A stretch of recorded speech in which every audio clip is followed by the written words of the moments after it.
다시 돌아갈 용기라는 제목으로 말씀 전할 때에 많은 은혜 받으시기 바랍니다. 오늘의 핵심 주제는 주님이 우리를 지켜보고 계신다.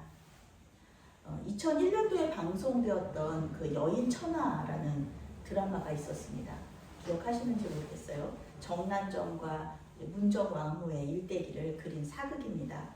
정난정은 문정왕후의 오라비인 윤원형의 첩이었다가 정실 부인이 죽은 후에 정경 부인의 자리에 올라서 문정왕후와 함께 이 중종 시대를 쥐락펴락했던 그런 여인이었습니다.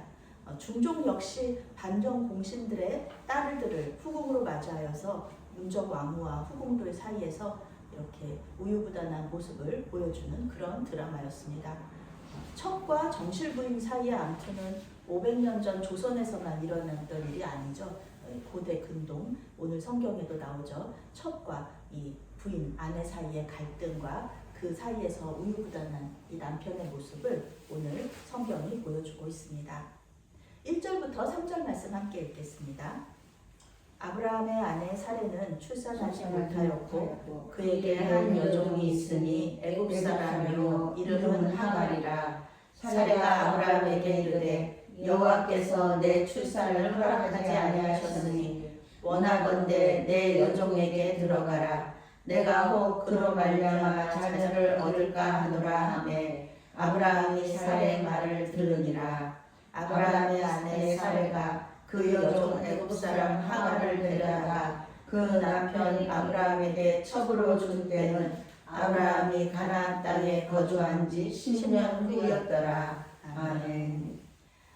하나님께서 아브라함에게 아들을 주시겠다 약속하신 지가 10년이 넘었습니다.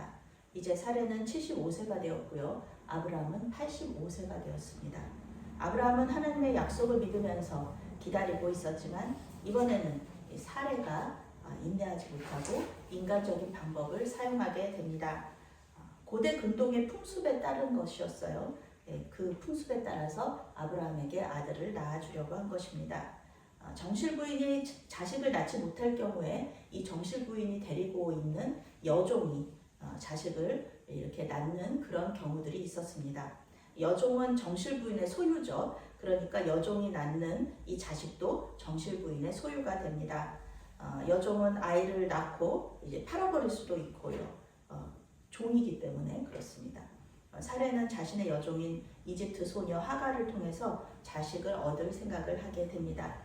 아브라함에게는 종들이 많았어요. 그러니까 당연히 사레에게도 여자 종들이 많았겠죠. 그런데 사레는 그 중에서 고르고 골라서 이제 하갈을 이 첩으로 선택한 것입니다. 여기서 첩이라는 것을 다른 번역 요 밑에 각주 보면 아내라는 것도 있어요. 고대 근동에서는 이제 첩이라는 개념보다는 이제 아내, 두 번째 아내의 개념을 가지고 있었기 때문에 그렇죠. 사레는 아브라함에게 자신의 부림의 원인, 아브라함한테는 이렇게 문제가 없거든요. 사레가 이제 부림이거든요.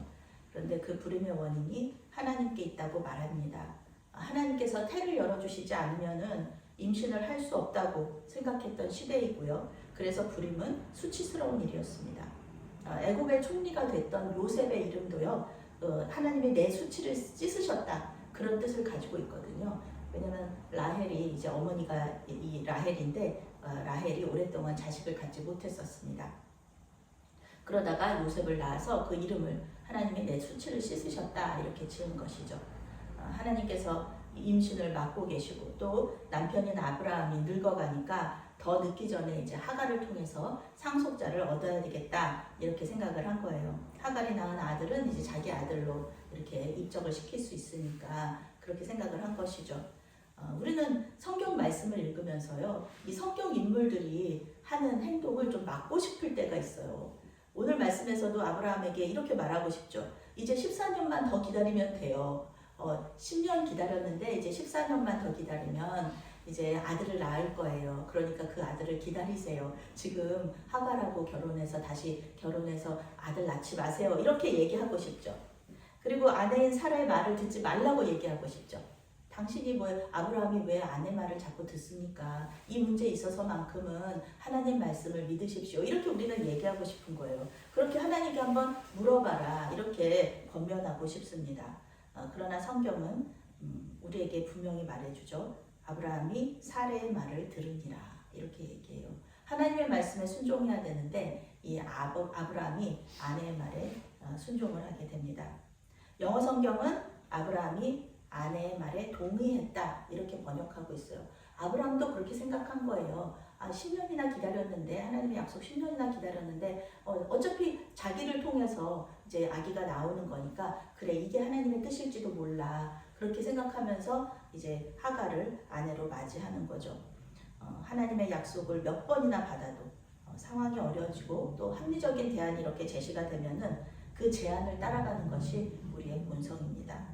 하나님께서 아브라함의 몸에서 자식이 날 거라고 했지 사레의 몸에서 날 거라고는 안 했었으니까 하갈을 통해서 낳는 자식이 하나님의 약속의 아들일 거야 이렇게 생각할 수도 있다는 것입니다.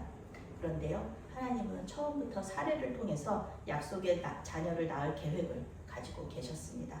하나님은 사레를 지키시고 또 애굽 왕의 손에서 구원해 주세요. 만약에 사레가 그 어머니 약속의 아들의 어머니가 아니라면 하나님이 구해주실 필요가 없죠. 사레한테도 그 아브라함 쫓아다니는 것보다는 애굽 왕의 왕비가 되는 게 훨씬 더 좋을 수도 있는 것이죠.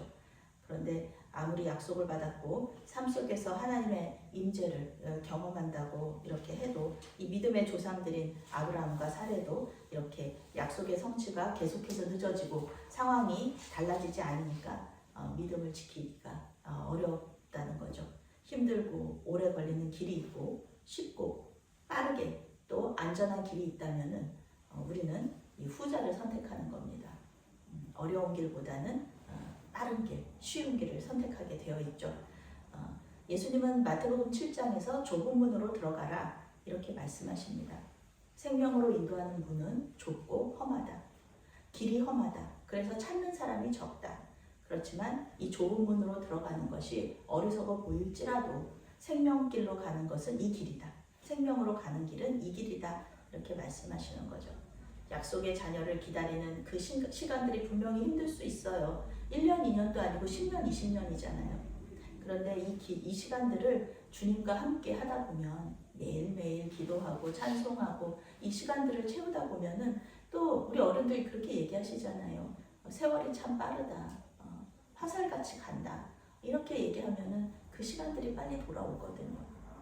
그래서 이 25년을 이렇게 기다릴 수 있는데 말이 쉽지 사실은 25년을 기다린다는 것이 참 어렵습니다. 이제 아브라함은 앞으로 15년을 더 기다려야 되거든요. 그래야지 사레가 자식을 낳게 되는 겁니다. 4절부터 6절까지 말씀 함께 있습니다.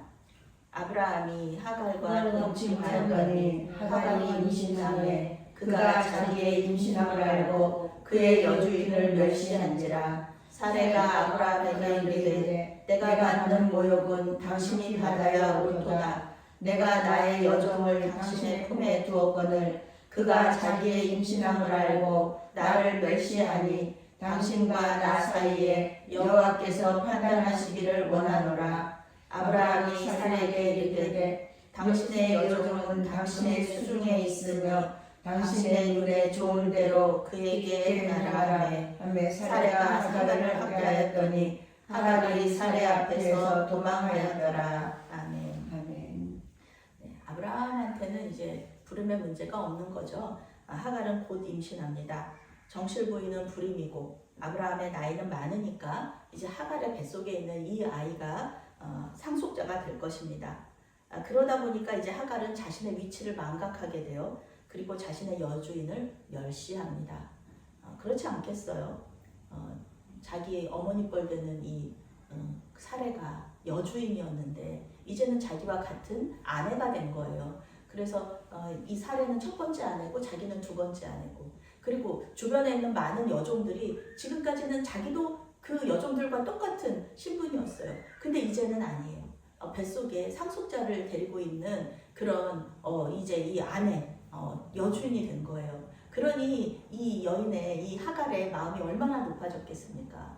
정말 이 여주인의 그 말로 여기 멸시하다라는 것은 말이거든요. 말로 이렇게 폭력을 하는 거거든요. 그래서 자기가 임신함을 알고 임신하지 못하는 이 여주인이었던 사레를 계속해서 이제 말로 공격하는 거죠.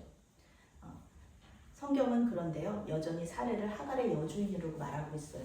하갈 자신은 자기가 아내라고, 두 번째 아내라고 생각할지 모르지만요, 아니에요. 성경은 사례를 그 여주인이라고 얘기하고 하갈을 사례의 여종이라고 말하고 있어요. 자신이 아브라함의 아내이며 상속자의 어머니라고 생각해서 사례보다 더 높은 위치를 가지고 있다고 생각했을지 모르지만 이 하갈이, 그런데 이 하갈이 이 성경에서는 그 자신의 신분은 여전히 여종이었다는 거죠. 멸시했다는 말은 말로 모욕하다라는 뜻을 가지고 있어요. 영어 성경은 하갈이 사례를 몹시 싫어하고 미워했다 이렇게 번역하고 있어요.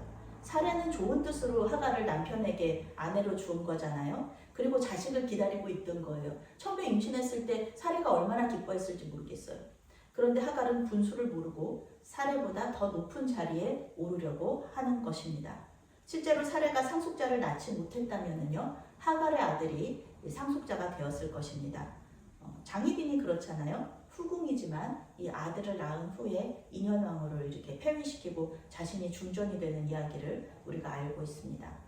사례는 참다 못해서 남편인 아브라함에게 나서줄 것을 요청합니다.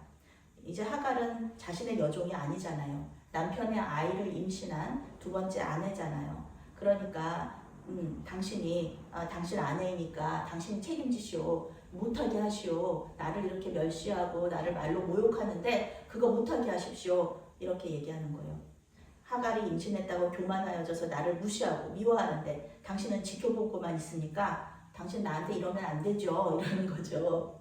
하나님께서 우리 사이에서 판단해 주시길 바랍니다. 이렇게 얘기하면서 이제 상황을 해결해 주기를 요청합니다.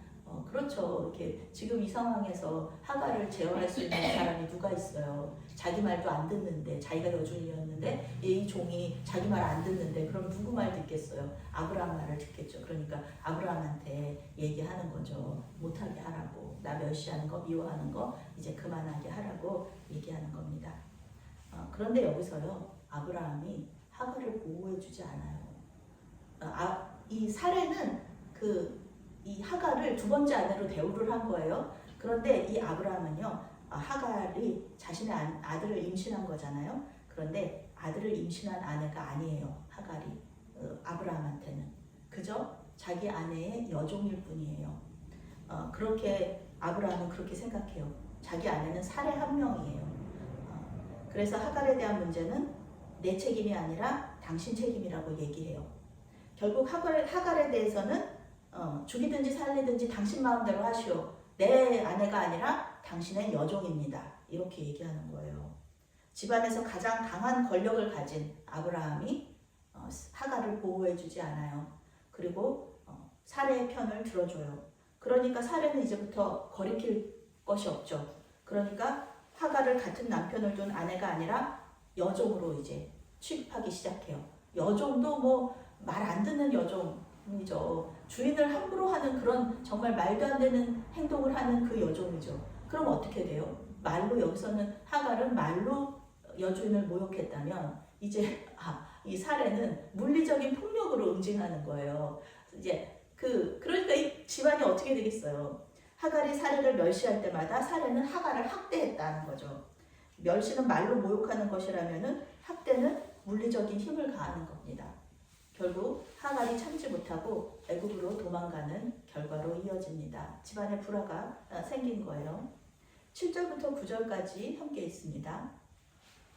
여호와의 사자가 광야의 샘물 곧 술길 샘 곁에서 그를 만나 이르되 사례의 여종 하갈아, 내가 어디서 왔으며 어디로 가느냐? 그가 이르되 나는 내 여주인 사례를 피하여 도망하나이다. 여호와의 사자가 그에게 이르되 내 주인에게로 돌아가서 그 수하에 복종하라. 네. 하갈은 이제 임신한 몸으로요, 고향인 애굽으로 도망을 가게 됩니다.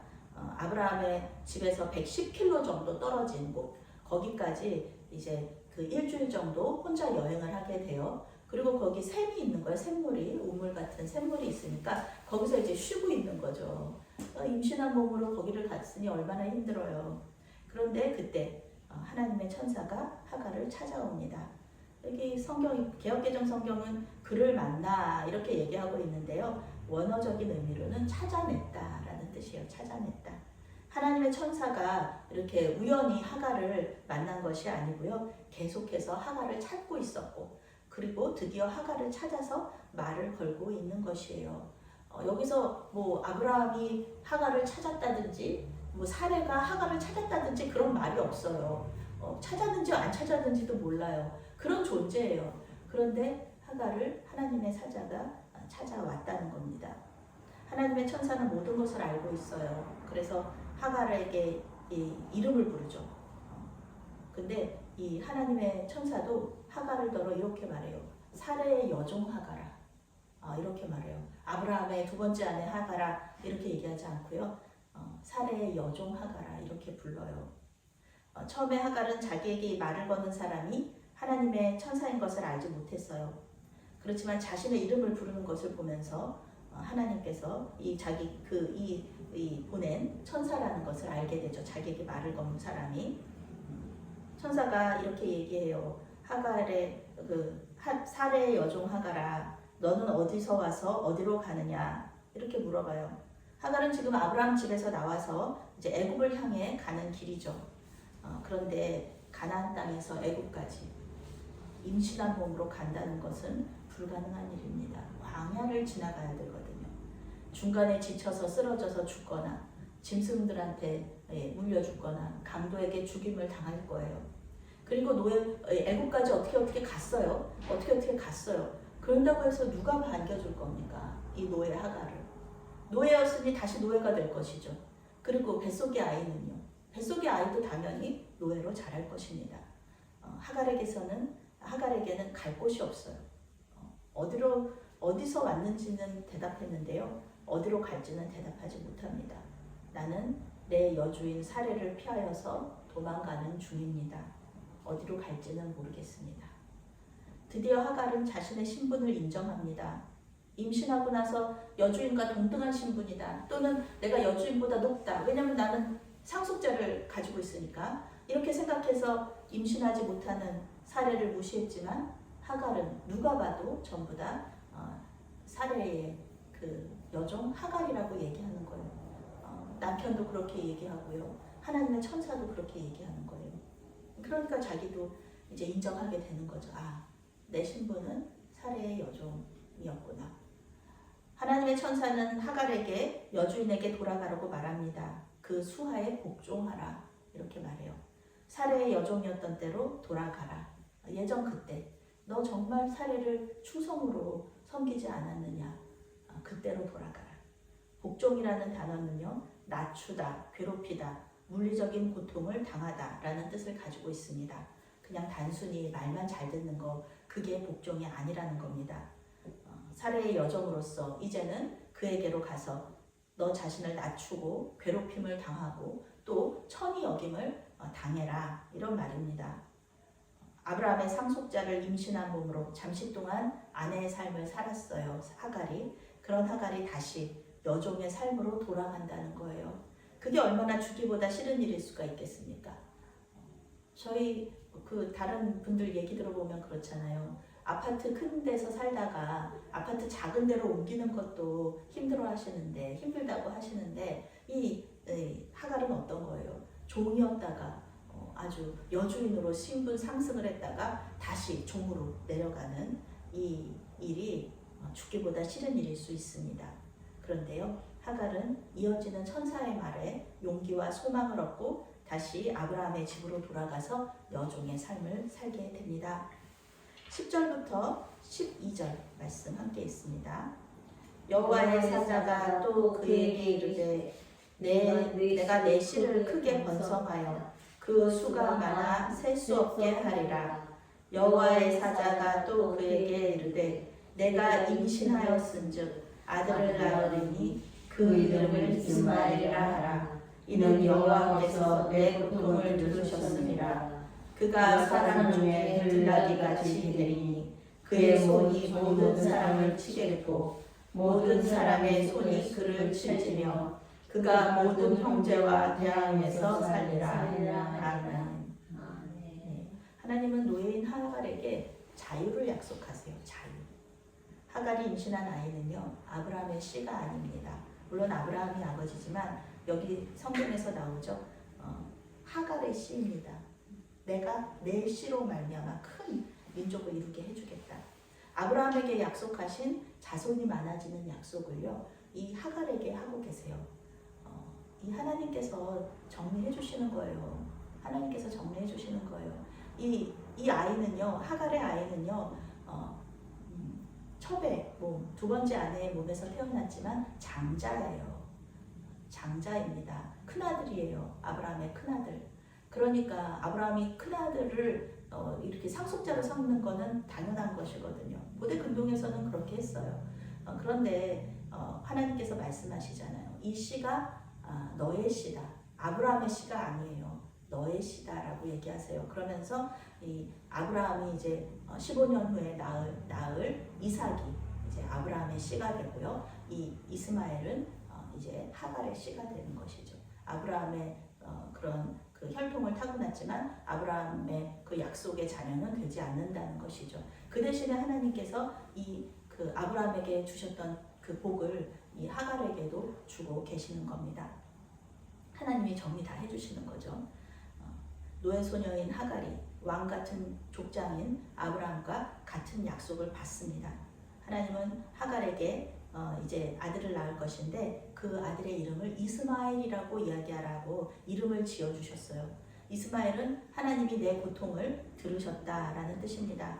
하나님이 선택하신 셈의 후손이 아니에요. 하갈은 노아의 저주를 받은 함의 자손입니다.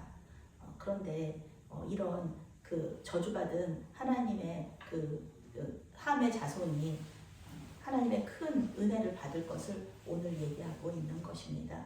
이스마엘은 어머니 하갈과 달리 자유로울 것입니다. 들나귀처럼 광야를 방랑하면서 아주 자유롭게 살 것이에요. 그러나 친족들과 형제들과 계속해서 싸우게 될 것입니다.